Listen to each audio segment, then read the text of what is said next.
Em nome do Pai, e do Filho, e do Espírito Santo. Amém. Evangelho de Jesus Cristo segundo São Mateus. Glória a vós, Senhor. Naquele tempo, disse Jesus aos seus discípulos: se a vossa justiça não for maior que a justiça dos mestres da lei e dos fariseus, vós não entrareis no reino dos céus. Vós ouvistes o que foi dito aos antigos: não matarás. Quem matar será condenado pelo tribunal. Eu, porém, vos digo: todo aquele que se encoleriza com seu irmão será réu em juízo. Quem disser ao seu irmão patife será condenado pelo tribunal. Quem chamar o irmão de tolo será condenado ao fogo do inferno. Portanto, quando tu estiveres levando a tua oferta para o altar e ali te lembrares que teu irmão tem alguma coisa contra ti, deixa a tua oferta ali diante do altar e vai primeiro reconciliar-te com teu irmão. Só então vai apresentar a tua oferta.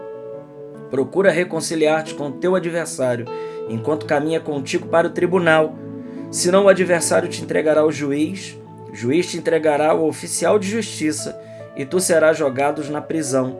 Em verdade eu te digo, dali não sairás enquanto não pagares o último centavo. Palavra da salvação. Glória a vós, Senhor. Queridos irmãos, já quero pedir a você que você possa se inscrever no canal, que você possa comentar, compartilhar esse vídeo. Hoje a gente está muito feliz, porque hoje, dia 13, nesta quinta-feira, nós celebramos esse grande santo da igreja chamado Santo Antônio de Pádua, que seu nome de batismo era Francisco de Bulhões. Fernando de Bulhões, né? Francisco não, Fernando de Bulhões. Em que teve a sua vida completamente tomada e ele se encanta pelos franciscanos quando então vê os mártires que morrem ali pelos muçulmanos. Então, Santo Antônio, ele, com o seu ideal franciscano, ele fica apaixonado e ele quer também ir evangelizar também, ele quer também ir lá para a África para poder evangelizar, mas as condições da viagem impediram ele de fazer isso. Santo Antônio, ele morre com apenas 36 anos de idade, morre muito jovem, e ele é considerado, ele é doutor da igreja e ele é o doutor evangélico, só para vocês terem a noção do gabarito de palavra de Deus que esse homem era. A pregação de Santo Antônio era algo extraordinário, era algo assim tocante e convertia.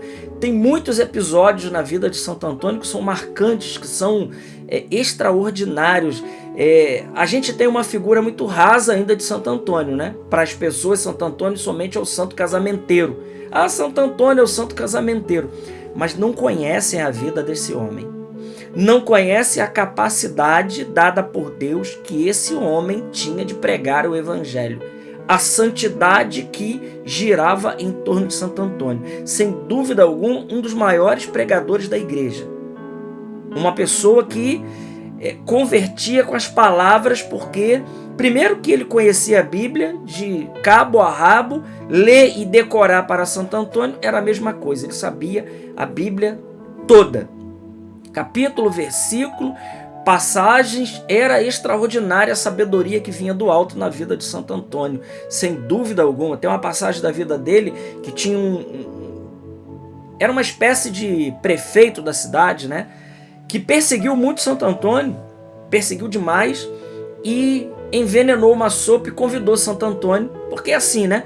A pregação do evangelho autêntica, ela incomoda.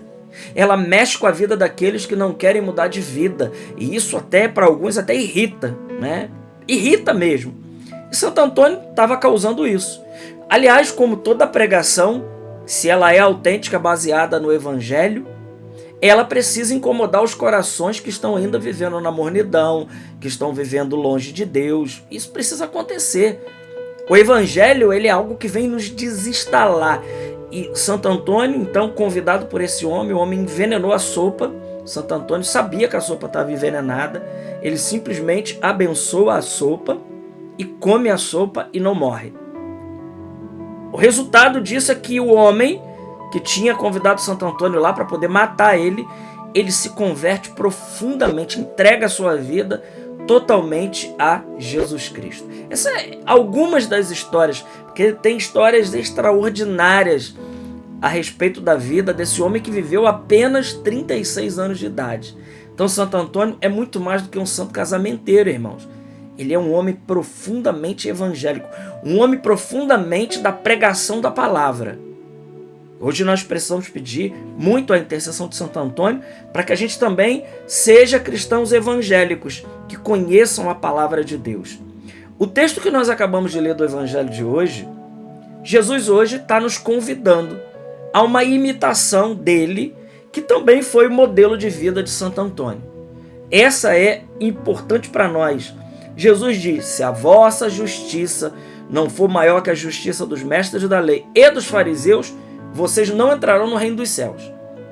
Jesus, então, está dizendo que a nossa justiça, ou seja, o nosso modo de lidar com aquilo que o Evangelho nos propõe, não pode ser algo superficial. É isso que Jesus está dizendo. Traduzindo isso aqui em miúdos, Jesus está dizendo que a nossa conversão, ela precisa ser uma conversão metanoia. Não uma conversão superficial. Uma conversão que a gente muitas das vezes está até ali na igreja, mas não deixou a igreja entrar em nós. Existem áreas da nossa vida ainda que nós não demos autorização para Jesus Cristo vir e Jesus Cristo reinar. O que Jesus está dizendo é isso. E ele está explicando outra coisa importante aqui. Ele diz, não matarás. Quem matar será condenado pelo tribunal. Eu, porém, vos digo, todo aquele que se encoleriza com seu irmão será réu em juízo. E quem disser patife a seu irmão será condenado ao fogo do inferno. Jesus aqui está explicando que o que peca em nós é a alma. É isso. É o consentimento que nós damos. É claro que há gravidade no pecado. Sim, nós reconhecemos isso. A gravidade. Tanto é que quando nós vamos confessar, é preciso, inclusive, dizer os atenuantes. Por exemplo, quando uma pessoa vai confessar que cometi adultério. Quantas vezes é preciso dizer os atenuantes? Essa é uma confissão bem feita. Não dá para fazer uma confissão genérica. Eu fiz isso, mas tem que dizer com quem fez, tem que dizer a quantidade de vezes. Nós precisamos dizer os atenuantes para que essa confissão ela seja bem eficaz na nossa vida. É assim que se confessa bem, né? Falando o pecado, mas falando os atenuantes desse pecado, os agravantes, né?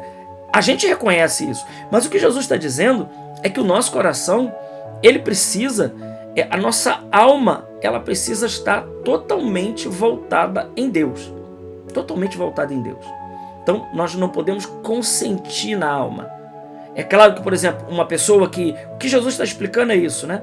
Uma pessoa, por exemplo, que combinou uma traição. Vamos dar um exemplo aqui, né? Ela combinou uma traição, já estava tudo decidido no coração dela, e ela estava indo para essa traição. No momento, um carro quebrou, aconteceu um incidente, ela não conseguiu chegar lá para fazer o ato, mas ela pecou a si mesma. Mortalmente, inclusive. Entendeu? Porque no coração dela, ela já estava decidida a fazer o ato. Ela só não fez porque foi impedido por circunstâncias de força maior. É claro que a gravidade do pecado tem os atenuantes. Ela não chegou a fazer o fato de ato, né? No ato em si. Mas ela também já pecou porque no coração ela já estava decidida. E o que peca é a alma. Então já tinha esse consentimento no coração. Isso aqui a gente precisa vigiar a guarda do nosso coração. É isso que Jesus está dizendo. A nossa justiça, ela vai ser maior do que a dos fariseus e mestres da lei quando nós simplesmente não fazermos atos externos, irmãos. Uma religião de superficialidade. Não. Isso requer dizer algo. Porque assim, né? Nós temos que ser a mesma pessoa na igreja e nós temos que ser a mesma pessoa no nosso trabalho, no dia a dia, com a nossa família. enfim, com todas as pessoas, 24 horas por dia, 7 dias por semana, eu sou cristão, eu sou de Jesus. Tanto nos atos externos que eu faço, também como nos atos internos, naqueles que estão dentro do meu coração. É isso que Jesus está dizendo. E Jesus termina o Evangelho, falando que nós, esse fato de reconcilia com seu irmão, é colocar a nossa vida em ordem. Não deixar ponta solta para nada. Não deixar nenhum motivo para que o demônio possa vir acusar a nossa vida.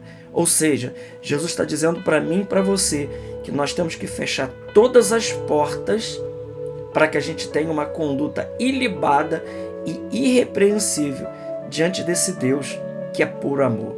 Deus abençoe grandemente a sua vida.